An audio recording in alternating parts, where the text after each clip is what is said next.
Alright guys, we are going to record this episode. Alrighty here. Try recording this on video. What's up guys? Alright, here we go.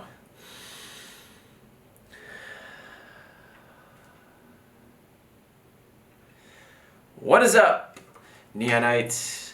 We have another episode, and this episode is going to be an interesting one as it's a recent experience that I just went through. It's how I got scammed for $4,000. Got to be careful out there, guys. And let me tell you a little story. And I don't say this in a poor me type of way, but as a warning out there to all of y'all artists and photographers, especially. I was scammed as a photographer. Somebody was trying to hire me.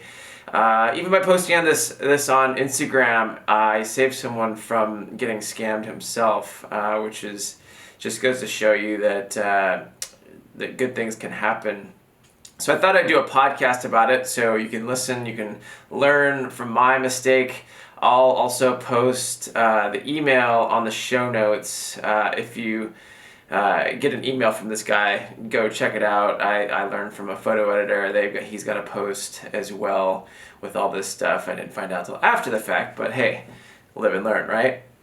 So I preface this idea with that I've been shooting professionally for the last 15 years, and I've never actually run into this type of situation before, ever. In 15 years, this person must have history in the industry because all of their contact points and knowledge of how the industry works was very, very on point. And they got to me. They pinned me for every little thing, every touch point, every email didn't get past me. And funny enough, although the climate of the industry now and how clients operate these days, this seemed completely, totally normal. So let me jump into it here. I got an email a few weeks ago from a guy named Michael Beckert claiming that he was a writer for W Magazine, and this has happened before. The way the industry works is that writers will oftentimes get assignments and then have to find photographers. So didn't think anything of it. He told me he found my work on workbook.com, which is a big industry sourcing place for photographers. It's very pro, it's very up there. He wanted me to do a shoot for the magazine, which was an editorial. And I mean, as a photographer, who doesn't want to shoot for W Magazine? It's a huge magazine. I want to get my foot in the door there. He sent me links to specific editorials on wmagazine.com with inspiration images for the shoot, and also talent suggestions. The clothes were, he sent me the clothes. The clothes were a bit subpar, but since it was an advertorial, you never know these days. Clients, money talks, and clients pay for whatever. So I didn't really flag that per se. Taste levels have definitely gone down overall. So that just seemed totally normal. So I proceeded with him through correspondence of emails. He told me that they've chosen to work with this talent agency, mxtalent.com, and they would be providing the production, such as transport with the vans and the food and the snacks and refreshments and all that stuff. So they needed to have the money advanced to them, which is totally normal. This is how the business works. You get an advance from the client, and then you pay out of pocket. Well, not out of pocket, you get the money first, and then you pay your production expenses and your workers up front when you get that. The domain wasn't working when I typed in mxtalent.com, but he said it was under maintenance. I was like, okay, whatever, sure. Happens a lot. I told him that I needed the check in hand before I could front that kind of money, so they sent me a check. I had my assistant come to my office, make sure the check was in my office from the mail. He sent me photos because I was traveling for 3 weeks, so I was on the road trying to manage this whole thing as well, which is also another piece of the pie that it makes it harder to manage things from afar. The only thing I wasn't able to do was it was deposit the check in time for it to clear before I wrote the check out of my account. But since I had the check in hand, I figured it would be okay. Due to the timing of our shoot date, we were kind of we were under this pressure, under this timeline of getting things done, getting the money moving, and all that stuff. They also sent me a contract from W Magazine with their boss's signature. I find out later it was completely made up. And so the talent agency guy, Frank, as he called himself, got the check. He called me saying the check wasn't going through, which I thought was a little strange, but still not necessarily out of the question. Finally, we got it all sorted out. They cashed the check on a Tuesday. I returned home on Wednesday night and deposited the check on Thursday, and our shoot was on Saturday. Supposed to be on Saturday, and so on Friday morning, I sent both Michael Beckert and Frank, the magazine, and the talent agency, an email telling them that I wanted to shoot in a certain location at a certain time. And I didn't hear back all day, but I was shooting another job and I was busy, so I didn't even think about it. And then when I finished the job, I realized they didn't email me back, and I texted Frank at the talent agency, and the guy at around 6 p.m. and no answer. I tried calling him, no answer, radio silence, which the first thing it hit me through the whole process was this. I didn't even think about it until they pretty much just ghosted me, and I was like, it made me suspicious. So I called the bank, called my bank, and asked if there was any way to redact the check that I wrote, because I felt like I had this feeling like I was getting scammed, something was going on. And they said there's no way, because they already had taken the cash out, they had already gotten the money. So there's nothing they could do. And they said ultimately it was my responsibility, which it was, because I wrote the check without making sure the funds were in my bank account. Granted, I was traveling and I didn't have the luxury of being able to deposit the check and make sure the funds actually cleared before that.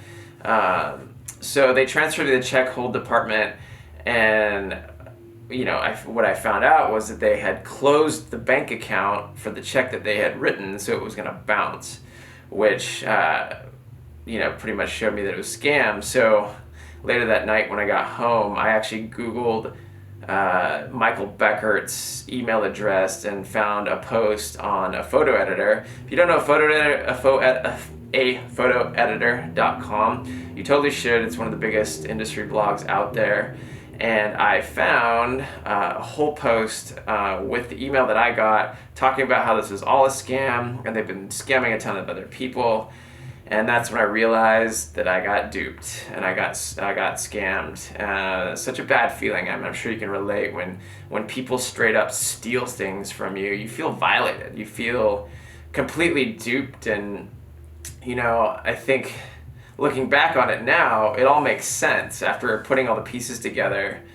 And, it is what it is. I made a mistake. It's my responsibility. And I think, looking back on it, there was not really much I could have done. I could have been a little bit more suspicious about it from the beginning, but it's never happened to me before in the 15 years I've been shooting here. So here's the deal, man. It sucks a fat one. But at this point, what's done is done, and I can either choose to be a victim about it, or I can eat the loss and ask myself, what is the lesson in all of this? And just let it go and move on, because at a certain point, it doesn't make sense to go after it. Which is a great point here. We can't choose our circumstances or what happens to us, but we can certainly choose what we do with it. And I'm not telling this story to be woe is me, poor me, but I tell the story to shed light, not only to save other people from making the same mistake that I did, but also, in believing these people, but to create a positive perspective with things like this. I did take this to the police, and they said the only thing that I could do is sue the person I wrote the check to, but I'm not sure. Just it was a fake person at the end of the day. So who am I supposed to sue? They probably took somebody's ID and social security and created a whole fake person out of this.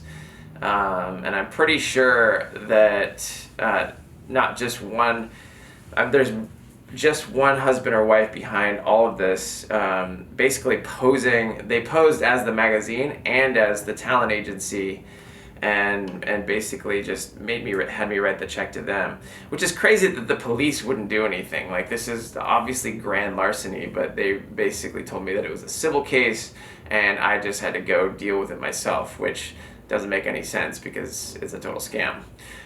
So pretty much what I've done is I've reported it to the FBI as grand larceny, and I hope that they can find the person behind all of this, as I've already talked to another photographer who's lost $3,800 last year with the same guy, same email. Another photographer I just also talked about earlier he caught my Insta story as he was going through the process and killed the project, so saved him money as well, or saved him from getting scammed.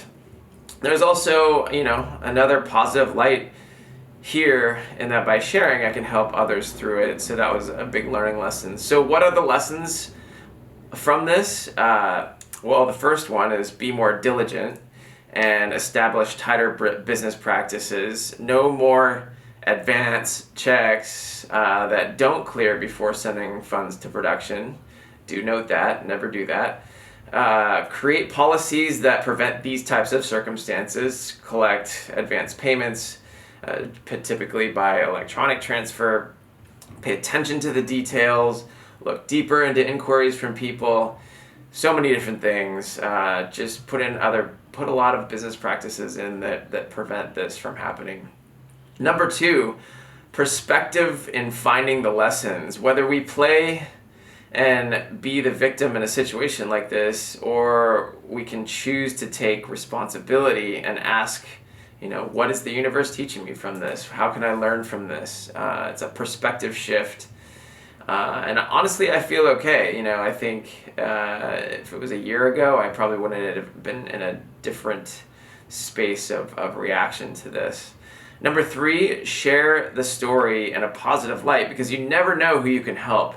You never know who you can help by talking about your mistakes. And I mean, look, I got duped. I fell for it. It's embarrassing to a certain extent, but also there's light at the end of the tunnel.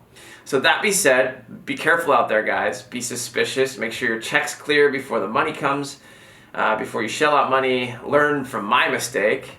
Also, keep believing in the good of the universe. Bad shit happens to all the time. But the more we believe in that, the more we believe that the world is out to get us, it actually will, and more of that will come. Believe that life is happening through you and for you, and yes, it will. Let go of the negative stuff and move on with your life. I just have to chalk this up as a learning experience and a loss and move on. My time is better spent making more money and doing things that will make more money than trying to track down the money that I lost. And that's, it's still a thing to have to deal with on a daily basis. So with that is my story. I hope you guys learned from this. And you can go check out the show notes over at neonlife.com/EP157. Link up the photo editor article and also post the email that I had got so you can take a look at it. Be sure you don't get an email from this.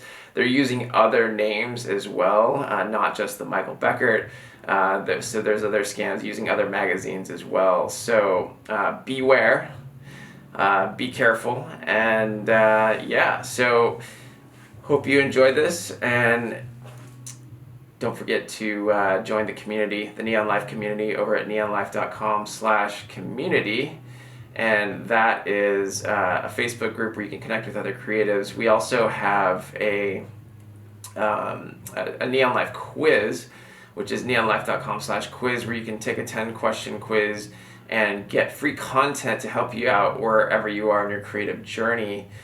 We set that up because everyone's in a different place, and we've got different content for different people.